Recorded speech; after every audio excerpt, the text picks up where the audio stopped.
નવસારીથી સમાચાર સામે આવ્યા છે, જ્યાં બાળકો દ્વારા સ્કૂલની સફાઈ કરવામાં આવી છે। નવસારીના મોલધરા ગામની શાળામાં બાળકોએ સ્કૂલની સફાઈ કરી છે।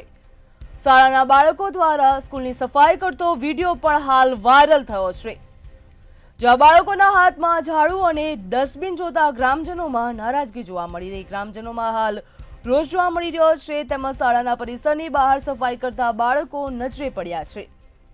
તો સફાઈ મુદ્દે તપાસ કરવામાં આવશે તેવું શિક્ષકે આશ્વાસન પણ આપ્યું છે। શિક્ષક દ્વારા આશ્વાસન આપવામાં આવ્યું કે આ મુદ્દે તપાસ હાથ ધરવામાં આવશે, જ્યાં જિલ્લાના પ્રાથમિક શિક્ષણ અધિકારીએ કાર્યવાહી કરવાનું આશ્વાસન આપ્યું છે। શિક્ષણ અધિકારીએ તપાસ કરી કાર્યવાહી કરવાનું આશ્વાસન ગ્રામજનોમાં આપ્યું, જ્યાં ગ્રામજનોમાં હાલ આ વિડીયો જોતા નારાજગી જોવા મળી રહી છે। બાળકો દ્વારા સ્કૂલની સફાઈ કરવામાં આવતો વિડીયો હાલ સામે આવ્યો। શાળા પરિસરની બહાર સફાઈ કરતા બાળકો નજરે પડ્યા। પ્રાથમિક શાળા મોલધરા મુખ્ય શિક્ષક। શું બનાવ બન્યો છે કે ઝાડુ મારવામાં આવશે, તમે શું કહેશો?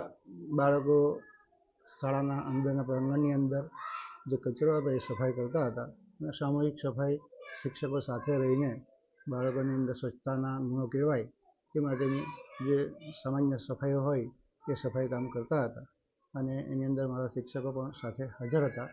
બાળકો સાથે સતત સફાઈની સામૂહિક સ્વચ્છતા અને સામૂહિક બાબતોની કાળજી લઈને અમે આ બાળકોની સફાઈમાં ધ્યાન આપીએ છીએ અને જો કદાચ એવું લાગે કે કોઈક ક્ષતિ થઈ ગઈ હોય તો એ બાબતે જરૂરી બાળકો અને શિક્ષકોને જરૂરી સૂચના આપી એમાં સુધારો કરવા માટે અમે સતત પ્રયત્નશીલ રહીશું।